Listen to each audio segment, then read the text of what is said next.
Bismillahirrahmanirrahim. Assalamu alaikum everyone. Welcome to Barakat Academy Online. So we have started electroanalytical methods and potentiometry in the previous video. So वहीं से आज हम continue करेंगे. हमने एक question के साथ जो है वो प्रीवियस वीडियो को ऐड किया था, तो वहीं से कंटिन्यू करेंगे. सबसे पहले तो ये सारा ऑपरेटर्स हम पढ़ चुके हैं. ये गैल्वेनिक सेल का एक पार्ट है जिसमें हमारे पास दो कंटेनर्स होते हैं और उनके अंदर एक एक इलेक्ट्रोड होता है और दोनों जो है वो डिफरेंट मेटल्स के होते हैं. ठीक है, मेटल एक मेटल का दूसरा नॉन मेटल का हो सकता है. और यहाँ पे फिलहाल दोनों जो है वो मेटल के हैं. एक जिंक मेटल का है, एक कॉपर मेटल का है. और दोनों इलेक्ट्रोड्स जो हैं वो अपने ही आयंस के इलेक्ट्रोलाइट में डिप हैं. मतलब क्या कि जिंक को हमने जिंक सल्फेट के अंदर जो है वो डिप किया हुआ है जिसमें जिंक के आयंस मौजूद हैं. और इसी तरह से कॉपर को कॉपर सल्फेट में किया गया है. जिंक को जिंक सल्फेट में ही क्यों किया जाता है डिप, ये हमने लास्ट वीडियो में डिस्कस किया था. उसके बाद क्या था कि ये प्रोसेस क्या होता है कि जिंक जो है कॉपर की निस्बत ज्यादा टेंडेंसी बाय नेचर जो है वो ज्यादा टेंडेंसी शो करता है इलेक्ट्रॉन को लूज करने की. दैट्स वाई हमारे पास इस इलेक्ट्रोड पे जो है वो इलेक्ट्रॉन्स जो है वो जमा हो जाते हैं.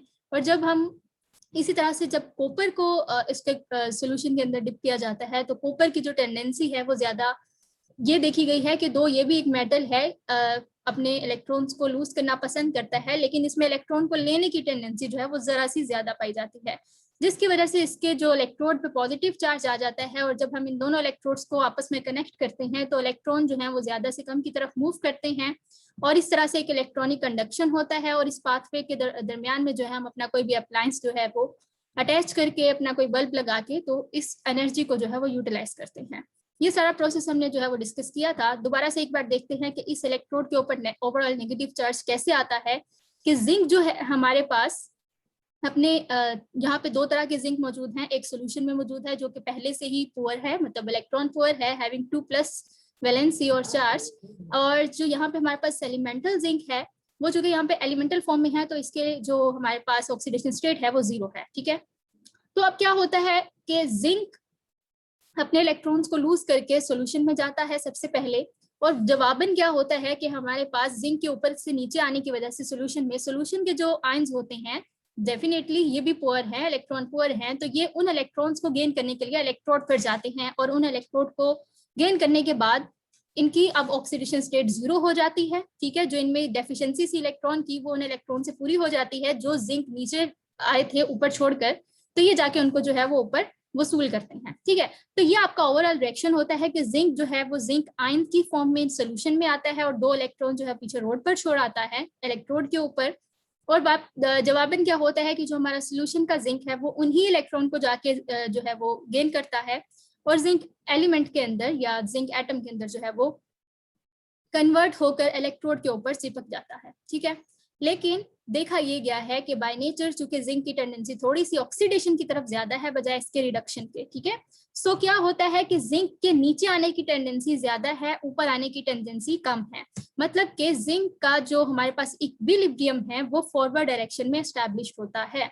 इसका क्या मतलब है, इसको थोड़ा सा अगर मैं एलेबोरेट करूं, फॉर एग्जाम्पल कि हमारे पास 10 जो है वो जिंक के एटम है जो ऊपर से रोड से सोल्यूशन के अंदर आ रहे हैं. ठीक है, तो क्या होता है शुरू में तो फॉरवर्ड रिएक्शन ही ज्यादा होता है ना, तो फॉरवर्ड रिएक्शन जो है वो भी शुरू हुआ तो जिंक जो है वो ऊपर से नीचे आ रहा है. जवाब में रिवर्स रिएक्शन शुरू होता है और जिंक के आयंस जो हैं वो जिंक एटम बनके इलेक्ट्रोड के ऊपर जाना शुरू कर देते हैं. ठीक है, लेकिन जब 10 आते हैं तो सिर्फ 7 जो हैं जवाब में ऊपर वापस जाते हैं. ठीक है, तो 3 का डिफरेंस क्रिएट हो गया. और उसके बाद क्या होता है, इक्विलिब्रियम आ जाता है. इक्विलिब्रियम का मतलब क्या है कि जब 10 के बाद 11वां ऊपर से नीचे आएगा ना तो फौरन से एक जो है वो ऊपर चला जाएगा, ऊपर से आएगा नीचे से जाएगा. ठीक है, मतलब क्या कि इसके अंदर हमारे पास एक डायनामिक जो है वो इक्विलिब्रियम एस्टैब्लिश्ड हो गया है कि ऊपर से आ भी रहा है नीचे से जा भी रहा है. ओवरऑल हमें न्यूट्रलिटी नजर आ रही है कि जैसे अब रिएक्शन जो है वो रुक गया है जैसे, लेकिन असल में ये रुका नहीं है. ठीक है, सो अब इसके बाद जो हिसाब होगा जिंक 1 आएगा तो 1 जाएगा, लेकिन उससे पहले क्या हुआ था 10 आए थे और जवाब में 7 गए थे. ठीक है, सो इक्विलिब्रियम के आने तक हमारा जो ज्यादा टेंडेंसी थी हमारे इक्विलिब्रियम के एस्टैब्लिश होने की रिएक्शन की वो फॉरवर्ड डायरेक्शन में ज्यादा था. आई होप ये अब आपको बात समझ में आ गई है. तो इसकी वजह से क्या हुआ कि जिंक के आने की टेंडेंसी चूंकि नीचे ज्यादा थी तो अब हमारे सोल्यूशन के अंदर फिर कौन सा चार्ज हो गया, डेफिनेटली हमारे सोल्यूशन के अंदर प्लस चार्ज जो है वो पॉजिटिव चार्ज जो है वो डोमिनेट कर जाएगा. ऐसे ही है. ठीक है, और पहले जो है हमारे पास जो इलेक्ट्रोलाइट था वो बिल्कुल न्यूट्रल था, ठीक है, जिंक सल्फेट मौजूद था, पानी के अंदर डिसॉल्व था, इस वजह से अपने आयंस की फॉर्म में मौजूद था, जितने जिंक के आयन थे उतने सल्फेट के थे। जब ऊपर से आने शुरू हो गए, ठीक है, तो क्या हुआ, हमारे इलेक्ट्रोलाइट के अंदर अब पॉजिटिव चार्ज जो है वो ज्यादा होना शुरू हो गया है, और चूंकि ये पीछे अपने आयंस को छोड़कर आ रहे हैं इलेक्ट्रॉन्स को, तो अब रोड के ऊपर कौन सा चार्ज आ गया है, नेगेटिव चार्ज। तो ये सारा प्रोसेस था जिसकी वजह से जो है हमारे जिंक के इलेक्ट्रोड के ऊपर नेगेटिव चार्ज जो है वो ओवरऑल आता है। इसी तरह से जब कॉपर को कॉपर सल्फेट के अंदर डिसॉल्व किया जाता है तो ओवरऑल रिएक्शन कुछ ये होता है कि कॉपर जो है ऑब्वियसली बीइंग अ मेटल अपने इलेक्ट्रॉन्स को लूज करते हुए सॉल्यूशन में जाएगा। जवाब में जो है वो कुछ हमारे पास आयंस जो कॉपर के मौजूद होंगे इलेक्ट्रोलाइट के, वो जाके उन इलेक्ट्रॉन्स को वसूल करके रोड के ऊपर चिपकेंगे। लेकिन जाने जो इलेक्ट्रॉन्स को लेने वाले होते हैं सॉल्यूशन में से वो ज्यादा होते हैं बनिस्बत इसके के जो ऊपर से लूज करके नीचे आ रहे हैं। सो इससे क्या पता चला कि इस तरह से अगर मैं इसको रिएक्शन को लिखूं या इस तरह से उलट भी लिखा जा सकता था, तो इसके अकॉर्डिंग भी इनका कहा जा सकता है कि इनके इलेक्ट्रॉन के गेन करने की कैपेसिटी ज्यादा है, ठीक है, टेंडेंसी ज्यादा है। तो दैट्स व्हाई कॉपर के अंदर जो हमारा है हमारा जो इक्विलिब्रियम है वो इसके मुताबिक फॉरवर्ड रिएक्शन में जो है वो हमारा एस्टैब्लिश होगा। अगर इसको उल्टा लिखा जाता तो ऑब्वियसली बैकवर्ड रिएक्शन में जो है वो इक्विलिब्रियम एस्टैब्लिश हुआ। तो अब चूंकि लेने के लिए ज्यादा जा रहे हैं तो रोड के ऊपर जो है वो इलेक्ट्रॉन की क्या हो रही है, कमी होती जा रही है। तो इलेक्ट्रोड के ऊपर चार्ज कौन सा आ जाएगा, पॉजिटिव का, और चूंकि कॉपर जो है वो सारा ऊपर जाई जा रहा है, बाकी क्या बच रहा है, सल्फेट। सल्फेट के ऊपर कौन सा ये चार्ज है, ये कौन सा आयन है, एन आयन है। सो नेगेटिव चार्ज जो है वो डोमिनेट कर रहा है हमारे इस सोल्यूशन के अंदर। सो सोल्यूशन के अंदर नेगेटिव चार्ज है, इलेक्ट्रोड के ऊपर पॉजिटिव चार्ज है, इलेक्ट्रोड के ऊपर नेगेटिव चार्ज है और सोल्यूशन के अंदर पॉजिटिव चार्ज है। आई होप ये बात समझ में आ गई। फिर क्या होता है जब हम इसको अटैच करते हैं तो ये हमारे पास जो है वो इलेक्ट्रॉन्स का फ्लो स्टार्ट हो जाता है। नाउ नेक्स्ट प्रॉब्लम, ठीक है, अब क्या होता है हमारे पास, ये अब सारा मैंने ये बता तो दिया तरीका, ठीक है। अब इसमें कुछ ड्रॉबैक्स आए, ठीक है। ये इतना आसान नहीं था, मतलब ये सब कुछ करने के बाद भी इलेक्ट्रॉन्स का फ्लो नहीं हो रहा था। हमें कैसे पता चलेगा, ऑब्वियसली अपने रेजिस्टेंस से पता चलेगा ना, तो यहाँ पे अगर बल्ब लगा है तो बल्ब ग्लो ही नहीं करेगा, इसका मतलब है कि इलेक्ट्रॉन्स का फ्लो नहीं हो रहा। तो इलेक्ट्रॉन्स का फ्लो ये सब कुछ करने के बाद भी क्यों नहीं हो रहा, हालांकि हमने देख लिया इलेक्ट्रॉन प्रोड्यूस हो रहे हैं, यहाँ पे इलेक्ट्रॉन की डेफिशिएंसी प्रोड्यूस हो रही है, जो नेगेटिव से पॉजिटिव की तरफ तो जो है वो बाय नेचर चीज जाती है ज्यादा से कम की तरफ, ठीक है। तो क्यों नहीं हो रहा, सो इसकी क्या वजह थी ये जानने की कोशिश करते हैं। सो इसकी वजह ये थी बेसिकली कि जैसे ही ये ओवरऑल इलेक्ट्रोलाइट न्यूट्रल था, ऊपर से एक जिंक जैसे ही नीचे आता है, तो अब आपको नहीं लगता कि ये जो इलेक्ट्रोलाइट की न्यूट्रलिटी थी, पहले ये न्यूट्रल था हमारे पास सोल्यूशन की जो हमारे पास न्यूट्रलिटी थी वो अब खत्म हो गई है ऊपर से जिंक के आने की वजह से, जिंक आयन की आने की वजह से वो जो न्यूट्रलिटी थी खत्म होगी और सोल्यूशन के अंदर एक पॉजिटिव चार्ज एक्स्ट्रा आ गया। मतलब मैं कह सकती हूँ कि सोल्यूशन में अब जो है वो पॉजिटिव चार्ज की डोमिनेंसी हो गई है, ठीक है। और इसी तरह से हमारे इलेक्ट्रोड पे एक कुछ नेगेटिव चार्ज आ गया। अब जैसे ही अगला जिंक जो है अपने इलेक्ट्रॉन लूज करने के बाद नीचे आएगा, तो आपको लगता है कि जो सोल्यूशन का पॉजिटिव चार्ज है वो दोबारा से एक और पॉजिटिव चार्ज को नीचे आने देगा। पॉजिटिव और पॉजिटिव तो आपस में रिपेल करते हैं, ठीक है। तो ये पॉजिटिव और पॉजिटिव की रिपल्शन की वजह से जिंक जो है वो फिर नीचे नहीं आ पाएगा और इलेक्ट्रोड पे ही स्टे करेगा विद इट्स इलेक्ट्रॉन्स। तो फिर अगर ये हमारे पास इलेक्ट्रॉन लूज ही नहीं कर रहा, तो कहां से इलेक्ट्रॉन मिलेंगे जो पाथवे का हिस्सा बनेंगे, ठीक है। सो पहली रीजन क्या बनी कि हमारे पास जो इलेक्ट्रोलाइट की न्यूट्रलिटी है वो बड़ी मेन चीज है। इलेक्ट्रोलाइट की न्यूट्रलिटी खत्म होने की वजह से आयन का जो फ्लो था वो रुक गया, जिसकी वजह से हमारे पास इलेक्ट्रॉन्स जनरेट नहीं हो रहे। सेकेंडली क्या होता है, अगर कुछ ना कुछ जो जिंक के आयन्स हैं वो नीचे आ भी जाते हैं, तो यहाँ पे थोड़ा सा पॉजिटिव चार्ज जो है वो बढ़ जाता है, ठीक है। सो पॉजिटिव चार्ज जब यहाँ पे ही बढ़ जाएगा तो क्या वो अपने इलेक्ट्रोड पे जो आयन जमा हुए होंगे, ठीक है, उनको क्या पाथवे का हिस्सा बनने देंगे, बिल्कुल भी नहीं। क्या होता है, जो हमारे पास सोल्यूशन के अंदर पॉजिटिव चार्ज होता है वो रोड के नेगेटिव चार्ज को जो है वो अट्रैक्ट करना शुरू कर देता है, खुद ही छोड़कर पीछे आते हैं और दोबारा से खुद ही उनको जो है वो खुद उनको अट्रैक्ट भी करना शुरू कर देते हैं, जिसकी वजह से दोबारा से जो इलेक्ट्रॉन थोड़े बहुत प्रोड्यूस भी हुए होते हैं वो भी पाथवे का हिस्सा नहीं बन पाते। सो मेन चीज यही सामने आई कि इलेक्ट्रोलाइट की न्यूट्रलिटी जो है वो बहुत ज्यादा इंपॉर्टेंट है। अगर ये न्यूट्रल नहीं रहेगा, पॉजिटिव चार्ज हो गया, तो आप देख सकते हैं ना तो वो आयन को नीचे आने दे रहा है, और अगर कुछ ना कुछ इलेक्ट्रॉन प्रोड्यूस हो ही गए हैं तो उनको भी जो है वो अट्रैक्ट करके इधर रोड पे ही स्टे करने को कहते हैं, ना कि उसको पाथवे का हिस्सा बनने दिया जाता है। आई होप ये बातें समझ में आ गई। सो ये सारा था जिंक के साथ। Same is the case with copper. Copper में क्या होता है जी, जब कॉपर ने जो है वो इलेक्ट्रॉन को वसूल करने के लिए वापस जाना होता है ऊपर, तो अब कॉपर बहुत ज्यादा अगर ऊपर जाके चिपक गया तो यहाँ पे तो नेगेटिव चार्ज हो जाएगा ना। तो जैसे ही एक कॉपर जाता है, ओवरऑल सब कुछ न्यूट्रल था, ठीक है, ठीक था। जैसे ही कॉपर ऊपर जाता है तो यहाँ पे हमारे पास जो सोल्यूशन है उसमें डोमिनेंसी हो जाती है नेगेटिव चार्ज की, सल्फेट्स की। तो आपको लगता है कि क्या ये हमारे पास नेगेटिव चार्ज है, ये अफोर्ड कर सकता है मजीद कॉपर का ऊपर जाना? ठीक है, तो एक जाने के बाद भाई वो बाकी के कॉपर को जो है वो संभाल के रखते हैं, वो नहीं जाने देते। ठीक है, तो अब जबकि इसके अंदर जो है वो मजीद नहीं ऊपर जाएंगे, तो इस रोड के ऊपर पॉजिटिव चार्ज कैसे क्रिएट होगा? जब वो ऊपर जाके इस रोड से इलेक्ट्रॉन छीन के उसके ऊपर डिपॉजिट नहीं होंगे तो रोड के ऊपर ओवरऑल पॉजिटिव चार्ज कैसे आएगा? ठीक है, तो इस पे पॉजिटिव चार्ज क्रिएट नहीं होगा, तो ये इसके दरमियान में डिफरेंस कैसे क्रिएट होगा? ज्यादा से कम वाला। ठीक है, तो इलेक्ट्रॉन तो फ्लो नहीं करेंगे। ठीक है, और इसी तरह से ये तो होगी बात आयंस की, कि आयन को जाने नहीं दिया जा रहा। ठीक है, और इसी तरह से जब यहाँ पे इतना सारा नेगेटिव चार्ज उसे इस तरफ नजर आएगा, तो ये जो हमारे पास इस रोड के ऊपर इलेक्ट्रॉन्स अगर कुछ पहुंच भी जाते हैं बच बचा के वहां से, तो इनको इतनी ज्यादा इस सोल्यूशन से रिपल्शन मिलती है कि ये इलेक्ट्रोड से पीछे ही रहते हैं। सो इस तरह से हमने देखा कि दोनों की जो है वो, जब इलेक्ट्रोलाइट की न्यूट्रलिटी डिस्टर्ब होती है, सोल्यूशन की न्यूट्रलिटी जो है वो डिस्टर्ब होती है, एक तो उससे आयंस की जो मूवमेंट है वो भी डिस्टर्ब हो जाती है। ठीक है, और इसी तरह से इलेक्ट्रॉन्स की जो मूवमेंट है वो भी डिस्टर्ब होती है। सो सबसे पहला ये हमारे पास ड्रॉबैक था, यहाँ पे लिखा भी गया है। क्या ड्रॉबैक है कि सोल्यूशन चार्ज, जो सोल्यूशन के ऊपर ओवरऑल एक चार्ज आ जाता है, is opposing the ions movement as well as the electron movement. ठीक है, तो आयन के मूवमेंट को भी अपोजिशन मिल रही थी, और इसी तरह से हमारा जो इलेक्ट्रॉनिक मूवमेंट थी वो उसमें भी जो है वो रुकावट जो है वो पैदा की जा रही थी। इसके बाद सेकेंड ड्रॉबैक, एक ड्रॉबैक तो ये हो गया। ठीक है, अब सेकंड ड्रॉबैक क्या है? पहले तो ये पॉजिटिव चार्ज जो है वो इसके गिर जाके जमा हो गए, अपने इलेक्ट्रॉन्स को संभाल के खड़े हो गए। ठीक है, इसी तरह से यहाँ पे जो थोड़ा बहुत पॉजिटिव चार्ज डेवलप हुआ होता है उसके गिर जो है वो ये नेगेटिव जाके इकट्ठे हो जाते हैं।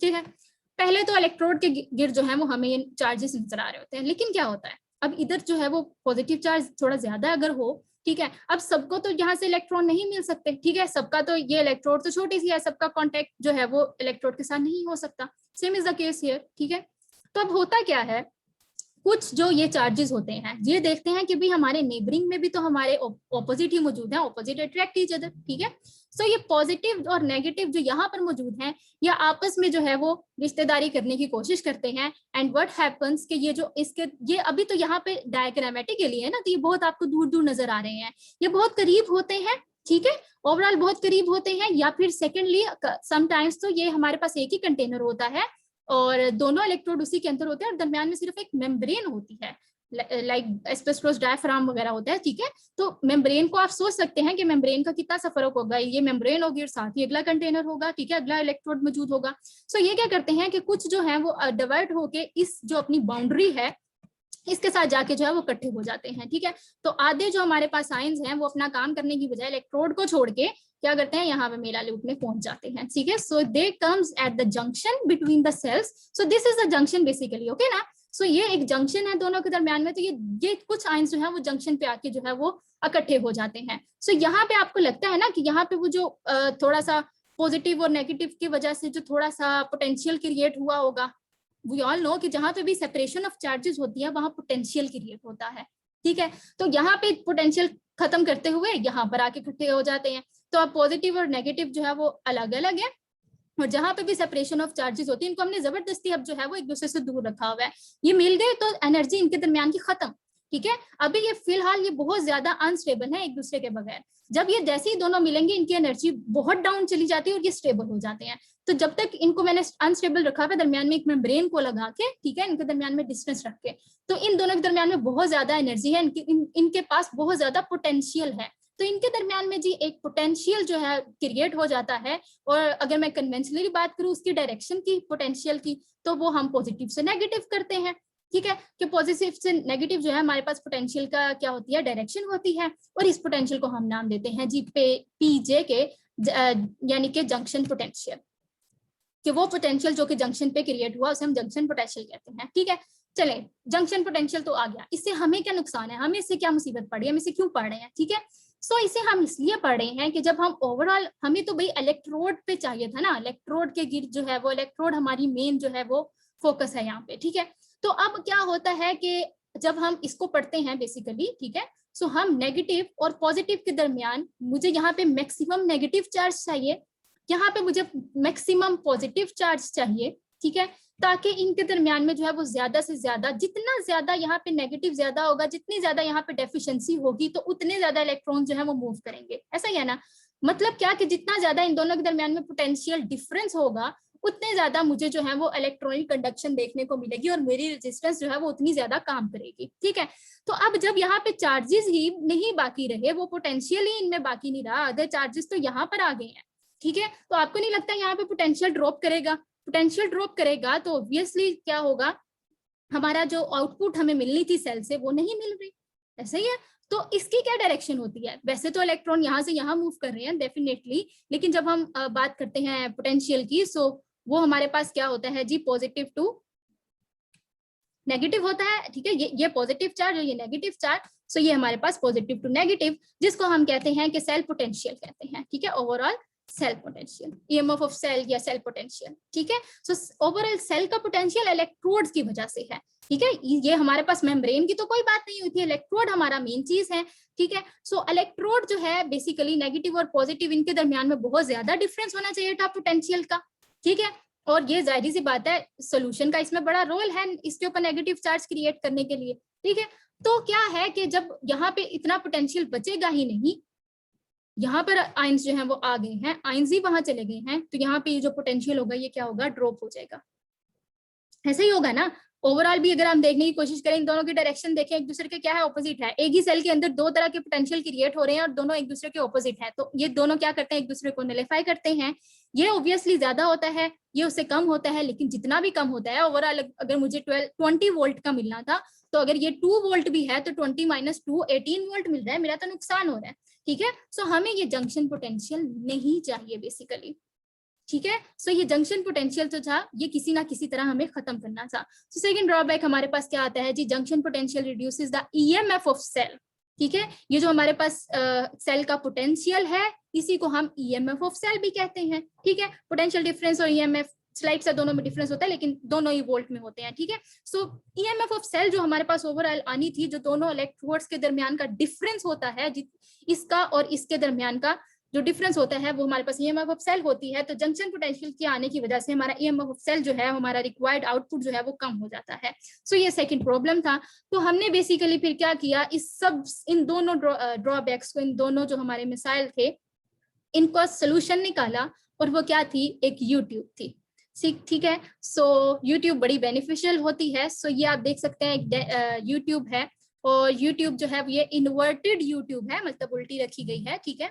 और इसके जो एंड्स पे है हम कॉटन का इस्तेमाल करते हैं, और इसके अंदर क्या डालते हैं, ये ग्लास की बनी होती है यूजुअली, ठीक है, ग्लास की यूट्यूब होती है, जिसके अंदर हम फिल करते हैं एक इलेक्ट्रोलाइट को, ठीक है। अब इलेक्ट्रोलाइट तो एक्वस फॉर्म में होता है, ठीक है, तो अगर उसको फिल करके उल्टा रख दिया वो तो सारा बाहर निकल जाएगा, बाहर नहीं निकालना ना, ठीक है। तो हम क्या करते हैं, एक जेली साथ इसके अंदर जो है वो भर देते हैं, मतलब अगर जेली जैसे होती है तो वो एक पेस्ट की फॉर्म में होती है। उसका मकसद क्या होता है, यही मकसद होता है कि वो जो इलेक्ट्रोलाइट होगा हमारा, मतलब उस जेली का काम क्या है, सिर्फ अपने उस इलेक्ट्रोलाइट को अपने अंदर रखना, ठीक है। तो उस इलेक्ट्रोलाइट को लेकर वो इसके अंदर स्टे करती है, इस यूट्यूब के अंदर, और इसके हम जो एंड्स हैं इसके यूट्यूब के, वहां पे हम कॉटन का इस्तेमाल करते हैं। तो इसके अंदर जो यूजुअली इलेक्ट्रोलाइट बढ़ा जाता है वो हमारे मेन काम का है, ठीक है, जेली तो उसको स्टे करवाने के लिए है। सो इसमें जो इलेक्ट्रोलाइट फिल किया जाता है दैट इज यूजुअली KCl, ठीक है, और क्योंकि वो इलेक्ट्रोलाइट है तो अपने आयंस की फॉर्म में मौजूद होगा, ऑब्वियसली के पॉजिटिव एंड Cl नेगेटिव।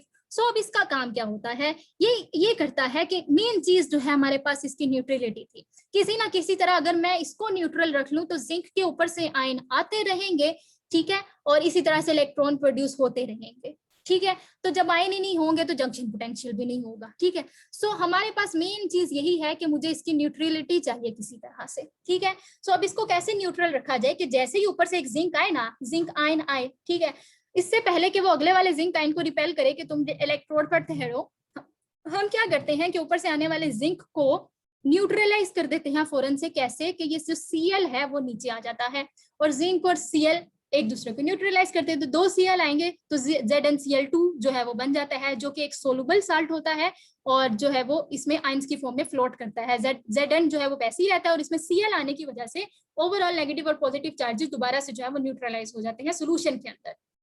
ठीक है, same is the case here कि जैसे ही एक कॉपर ऊपर जाता है तो सल्फेट को जो है वो न्यूट्रलाइज करने के लिए 2 के जो है वो आयंस आ जाते हैं, जिसकी वजह से हमारे पास पोटेशियम सल्फेट जो है वो बन जाता है और वो भी सोलुबल साल्ट है, तो वो पोटेशियम और सल्फेट के आयंस में जो है वो यहाँ पे फ्लोट करते हैं, तो ओवरऑल सोल्यूशन जो है हमारे पास न्यूट्रल रहता है। तो इस यू ट्यूब को हम बेसिकली सॉल्ट ब्रिज कहते हैं।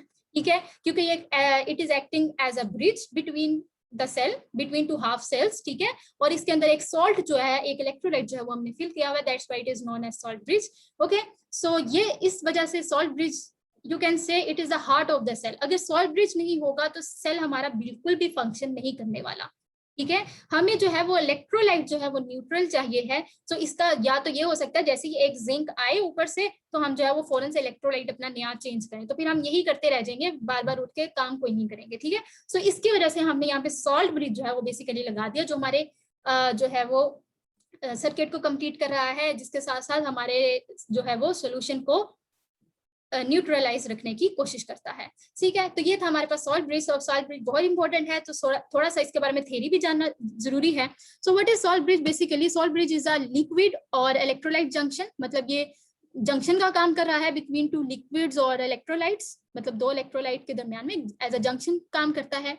It is a U shaped tube in which N inert concentrated electrolyte solution, ठीक है, इनर्ट होना चाहिए और कंसंट्रेटेड होना चाहिए और इलेक्ट्रोलाइट होना चाहिए, जो कि KCl है।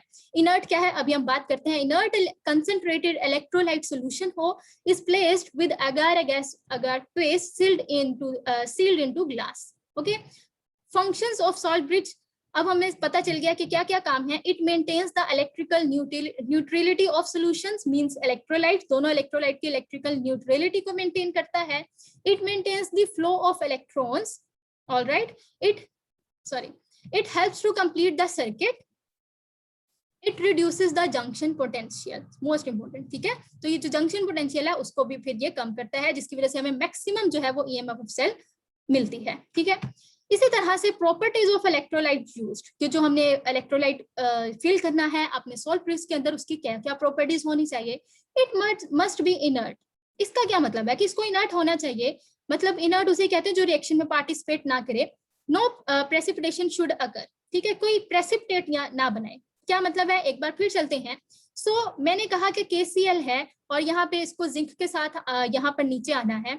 चलिए फॉर एग्जांपल इसने जिंक के साथ Cl ने जो है वो जिंक क्लोराइड बनाता भी है, ये सॉल्ट बनाता है। मैं नहीं कहती कि क्लोराइड के साथ जिंक जो है वो नहीं करता रिएक्ट, ZnCl2 बनाता है, लेकिन ZnCl2 जो है वो अगेन एक सोलबल साल्ट है, तो जिससे कोई फर्क नहीं पड़ता, वो दोबारा से आयंस में ही मौजूद होते हैं, तो जितना पॉजिटिव है उतने नेगेटिव आयंस होते हैं। ठीक है, लेकिन फॉर एग्जांपल अगर जिंक की जगह यहाँ पर सिल्वर होता, Ag होता, तो आपको पता है Ag के क्या साथ होना था, Ag ने नीचे आना था ना, जैसे ही, ठीक है, आयन बन के। Cl ने अगर नीचे आना तो AgCl बनता है, बहुत ही मशहूर है जमाना। और AgCl क्या होता है, व्हाइट कलर के प्रेसिपिटेट बना देता है। तो क्या होना था, यहाँ पे हमें प्रेसिपिटेट मिलने थे और जो हमारे आयन होने थे ना, जो हमारे पास आयन्स थे वो खत्म हो जाने थे।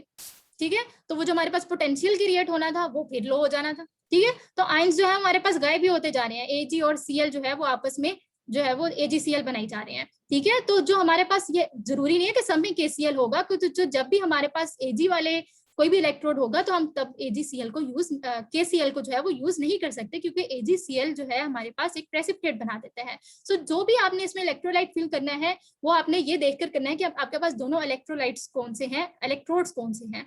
ठीक है, तो उसके मुताबिक जो है वो आप अपना सॉल्ट जो है, सॉल्ट ब्रिज का सॉल्ट, उसको जो है वो सेलेक्ट करते हैं। ठीक है, सो ये इसका मतलब है कि इसको खुद जो है वो इनर्ट होना चाहिए, कोई प्रेसिपिटेट ना बनाए जाके हमारे आयंस को गायब मत करे। ठीक है, second most important is mobility of its ion should be same, कि इसके जो आयंस हैं, मतलब जैसे Cl ने इधर आना था और K ने उधर जाना था। ठीक है, तो इनकी जो मोबिलिटी है वो सेम होनी चाहिए। जैसे ही देखिए, ये बहुत ही स्पॉन्टेनियस प्रोसेस होता है कि जैसे ही इसने जिंक ने इलेक्ट्रॉन लूज करना है, फौरन से उधर जाता है, और ये बहुत ही जो है वो नैनो सेकंड्स के अंदर ये प्रोसेस जो है वो कंप्लीट हो रहा होता है। तो ये इतना अगर फास्ट है, ठीक है, तो इनको भी जो है वो फास्टली उधर जाके तो फौरन न्यूट्रलाइज करना है ताकि ये प्रोसेस कंटिन्यू रहे। अगर ऐसे हो कि ये जो के जो है वो काफी देर पहले वहां पहुंच के बैठा और सीएल राम नाम से आ रहा हो, तो क्या होगा यहाँ पे कि अगले जिंक को नीचे आने के लिए इंतजार करना पड़ेगा कि जो पहले से जिंक गया हुआ है वो न्यूट्रलाइज हो, तो मैं अगला जो है वो नीचे आए और अगले इलेक्ट्रॉन जो है वो पाथवे का हिस्सा बने। ठीक है, तो फिर हमें जो है वो इसका क्या मिलेगा, वो झपके ही मारेगा हमारा बल्ब। ठीक है, तो इस तरह से ये नहीं होना चाहिए। ठीक है, so mobility of its ion should be same and the last one is mobility of its ion should not be affected by the temperature. ठीक है, examples of electrolytes used in the salt bridge, जो दूसरे जो सारे हम salt bridge के अंदर salts और भी कौन कौन से यूज कर सकते हैं। फर्स्ट वन इज KCl, जिसके बारे में आमतौर पे लिखा होता है बुक्स के अंदर सैचुरेटेड KCl, जिसकी मोलैरिटी जो है वो 4.2 होती है। इसकी तरह से NH4NO3 है, NH4Cl है, और भी इसके अलावा है K2SO4 है, KNO3 है। ठीक है, सो ये सारे इलेक्ट्रोलाइट्स हैं।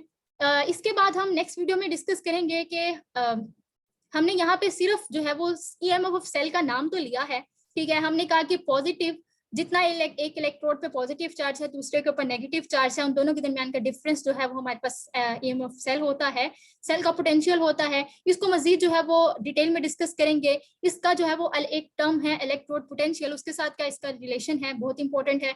सो वो हम डिस्कस करेंगे नेक्स्ट वीडियो में। Thank you so much for watching, like share and subscribe, keep watching and keep supporting, stay blessed and Allah Hafiz.